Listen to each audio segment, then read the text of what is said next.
अस्सलाम वालेकुम defence ours friends. Defence updates में पाकिस्तान के शापर 2 ब्लॉक 2 ड्रोन की फ्रेंडली कंट्रीज के वफ्द को लाइव डेमोन्स्ट्रेशन की खबर पर बात करेंगे।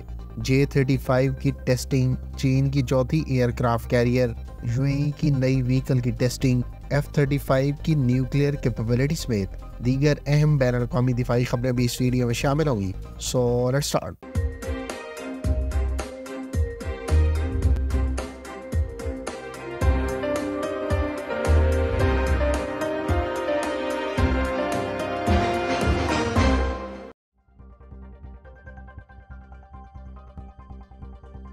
फ्रेंड्स, पाकिस्तान की global industrial and defence solutions ने अपने शापर 2 ब्लॉक 2 कॉम्बैट ड्रोन से लाइव फायरिंग का कामयाब मुजाहरा किया है।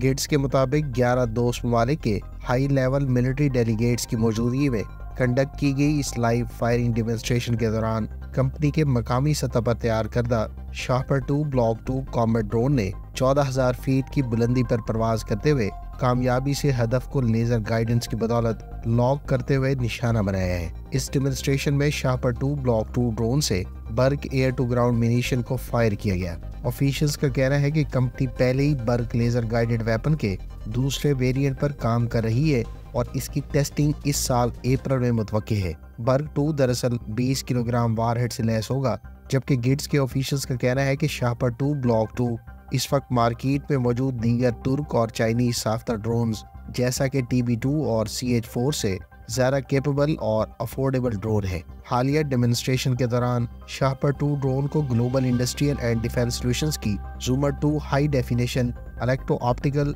एंड टारगेटिंग सिस्टम से इक्विप किया गया था, जबकि नियर फ्यूचर में इस ड्रोन के साथ बर्ग फैमिली के लाइटर वेरिएंट के एयर टू ग्राउंड मिनीशन के साथ साथ लेजर गाइडेड बॉम्ब्स को भी इंटीग्रेट किया जाएगा। फ्रेंड्स, चाइनीज नेवी के ऑफिशियल ने कहा है कि चीन बहुत जल्द अपनी चौथी एयरक्राफ्ट कैरियर अनवील कर देगा। चाइनीज नेवी के ऑफिशियल ने यह बात उस सवाल के जवाब में कही जहां उनसे पूछा गया था कि क्या चीन न्यूक्लियर पावर्ड एयरक्राफ्ट कैरियर को नियर फ्यूचर में अपनी नेवी की सर्विस में शामिल करने का मंसूबा रखता है या नहीं। इस सवाल के जवाब में उनका कहना था कि हम बहुत जल्द इस बारे में ऐलान कर देंगे। ताहम चीन को किसी किस्म की एयरक्राफ्ट कैरियर डेवलपमेंट के हवाले से कोई चैलेंजेस दरपेश नहीं है। ख्याल रहे कि चीन की तीसरी एयरक्राफ्ट कैरियर, जो इससे पहले की दोनों एयरक्राफ्ट कैरियर से ज्यादा हैवी एयरक्राफ्ट कैरियर बताई जाती है, इस एयरक्राफ्ट कैरियर जिसको फ्यूजियान कहा जाता है, इस पर इलेक्ट्रोमैग्नेटिक कैटापल्ट्स का इस्तेमाल किया जाएगा, जिसकी मदद से एयरक्राफ्ट टेक ऑफ कर पाएंगे। इस एयरक्राफ्ट कैरियर पर मुख्तलिफ टेस्ट कंडक्ट किए जा रहे हैं, जबकि इसके सी ट्रायल्स इस साल में मुतवक्की हैं। मुख्तलिफ डिफेंस एक्सपर्ट्स का कहना है कि चीन की चौथी एयरक्राफ्ट कैरियर न्यूक्लियर पावर्ड हो सकती है, जिसकी मदद से इसे न सिर्फ अनलिमिटेड रेंज बल्कि कई एतबार से चीन को गुज़श्ता एयरक्राफ्ट कैरियर्स की निस्बत एडवांटेजेस हासिल होंगे। ताहम कुछ का ख्याल है कि तीसरी एयरक्राफ्ट कैरियर फ्यूजियान की तर्ज पर कन्वेंशनल पावर्ड हो सकती है, जिसका बुनियादी मकसद इसकी कॉस्ट एफिशिएंसी और फास्टर कॉम्बैट कैपेबिलिटी बताई जाती है। यहाँ ये बात काबिल जिक्र है कि चाइनीज नेवी अपनी तीसरी एयरक्राफ्ट कैरियर फ्यूजियान के लिए खसूसी तौर पर J-35 स्टेल्थ एयरक्राफ्ट तेजी से डेवलप कर रहा है, जिसे चाइनीज नेवी में नियर फ्यूचर में बाकायदा इंडक्ट किया जाएगा।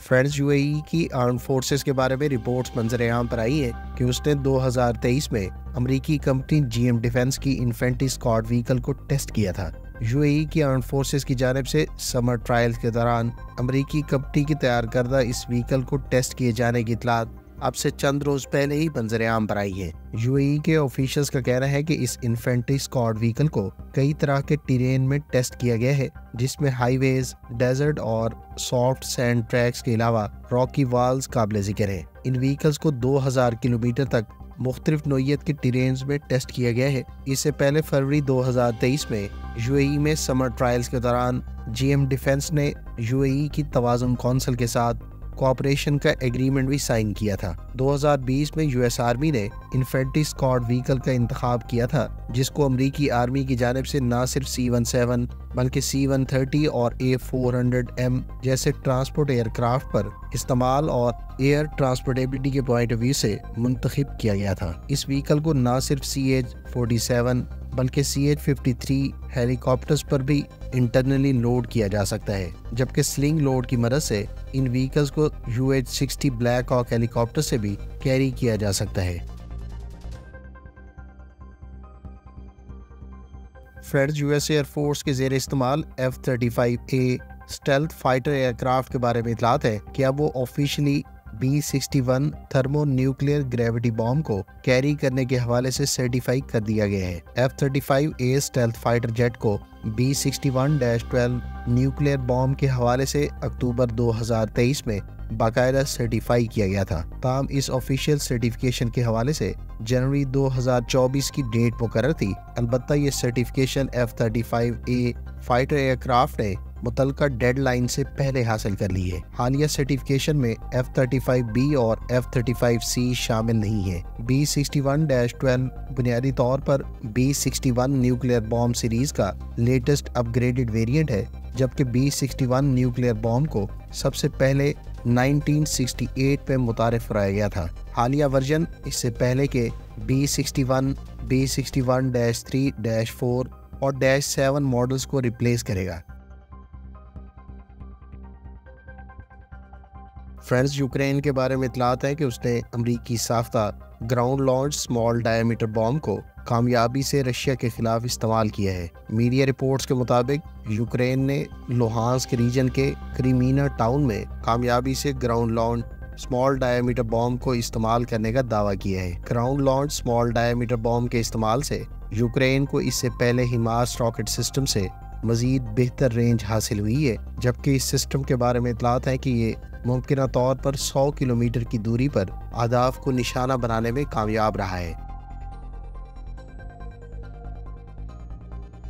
फ्रेंड्स, कोरियन एरोस्पेस इंडस्ट्रीज के बारे में इतलात है कि उसने अपने FA-50 ट्रेनर जेट की कामयाबी को पेश नज़र रखते हुए अब इसके सिंगल सीट वेरिएंट को भी डेवलप करने का ऐलान किया है। FA-50 को बुनियादी तौर पर सिंगल सीट वेरिएंट के तौर पर मुतारिफ करवाने के पीछे बुनियादी वजह इस क्लास के light combat aircraft plus trainer role में इस्तेमाल किए जाने की वजह करार दी जा सकती है, जबकि हालिया कुछ अरसे में कोरियन एरोस्पेस इंडस्ट्रीज को FA-50 के एक्सपोर्ट के हवाले से मैसिव सक्सेस हासिल हुई है। कोरियन एरोस्पेस इंडस्ट्रीज अपने KF-21 प्रोजेक्ट पर भी तेजी से काम कर रही है, जिसमें उसे इंडोनेशिया का ताउन भी हासिल है। ताहम FA-50 के सिंगल सीट वेरिएंट मुतारिफ करवाए जाने के बाद Korean aerospace industries light attack plus trainer aircraft की रिक्वायरमेंट को भी किसी हद तक फुलफिल करते हुए ग्लोबल मार्केट को टैप कर सकती है। फ्रेंड्स, ये थी आज की डिफेंस अपडेट्स। उम्मीद है इस वीडियो से आपकी मालूमात में इजाफा होगा। मिलते हैं नेक्स्ट वीडियो के साथ। अपनी दुआ में याद रखिएगा। अल्लाह हाफिज़। पाकिस्तान जिंदाबाद।